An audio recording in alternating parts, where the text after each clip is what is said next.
Do you wish you could be the present mom you've always wanted to be, but still need to provide an income for your family? Are you tired of scouring the internet for legit jobs that will replace your income and that you can do from home in your PJs? Hey friend, welcome to the Virtual Assistant Mama podcast. I know you're over there Googling jobs for moms, legit work at home jobs, or start a side hustle, yet you can't figure out how to take that first step. So instead, you stay stuck, do nothing, or start random side hustles to try to make quick money. Becoming a virtual assistant is the answered prayer you've been waiting for. My name is Ariana, and I'm a former teacher turned work-at-home mom who replaced my teaching income as a virtual assistant in just 6 months. I did this by taking a step of faith and following the dream that God placed on my heart to be home with my babies. Mama, your dreams pale in comparison to God's dreams for you. Imagine offering services that light you up, working with clients who value you and pay you what you're worth, and having a job that works around your life and not the other way around. This is the podcast for you. It's time to take that first step. Are you ready? Here we go. Are you struggling to get your virtual assistant business to the level that you really want or need to get it to? In this episode, I'm going to share with you 3 reasons why your virtual assistant business isn't successful yet. Notice how I said yet. It can get there, but you might have to tweak a few things in order to get it there.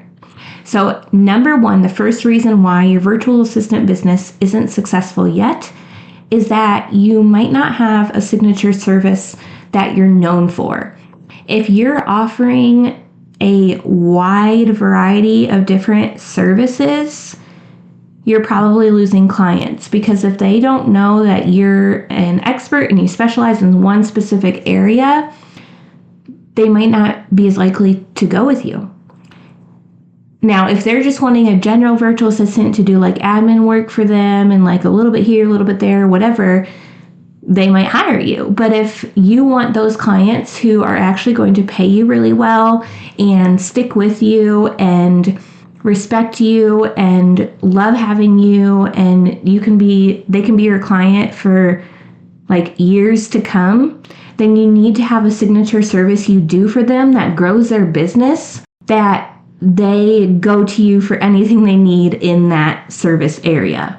So for example, if you're offering social media management, Pinterest, blogging, admin, podcast, whatever, that's too much. And they're not going to believe that you know exactly what you're doing in all of those different areas. Now, if you have one specific service you specialize in, for example, Pinterest, they know you're the Pinterest go-to. They might even be willing to come to you for blogging as well, because Pinterest and blogging are tied pretty close together. So you could offer maybe one extra like bonus service that pairs well, but I wouldn't do any more than that. You need to show that you are an expert in one area and that you know what you're doing and can help them grow their business in that area. Now, I understand some of us are very multi-passionate, want to do a variety of different things. So you should pick a service. Backtrack.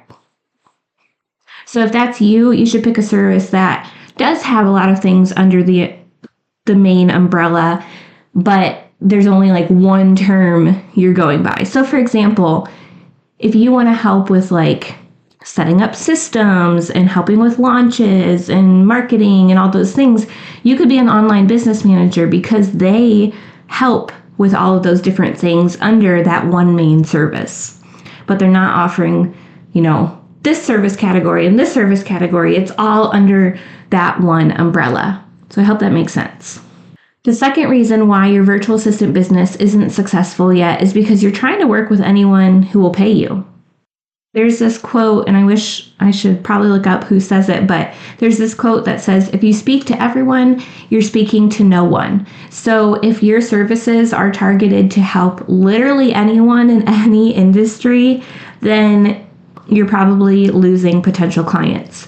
Versus if you decide, hey, I know I want to work with like business owners who are parents. Well, you can really then focus in and speak on the struggles that parent business owners might be facing, and they're going to read that and they're going to say, oh, she totally understands what I'm struggling with.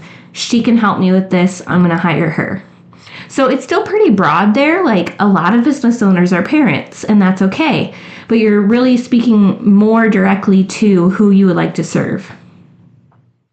If you want to get super specific and just work with people in the food industry, you could get even more clear. It's up to you, but I think narrowing your niche down just a little bit is going to help serve you and land you those new clients. That's not to say that if you only speak to people in the food industry and then somebody else who's not in the food industry is like, hey, I really am inspired by what you're saying you can do. I'm not in the food industry, but can you still help me?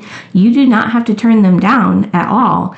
But just narrowing in and speaking to those people is going to help your message become a lot more clear on what you can do to help different people and different business owners. All right, the third reason why your virtual assistant business is not successful yet is because you might be looking for leads in all the wrong places.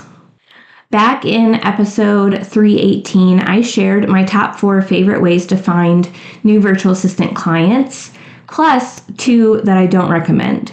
And those 2 that I don't recommend are Fiverr and Upwork, because you have to literally pay to apply to positions. Their budget's not big enough. It's just not a good place to be. So if you're interested in where you should be looking for virtual assistant clients, go listen to that episode.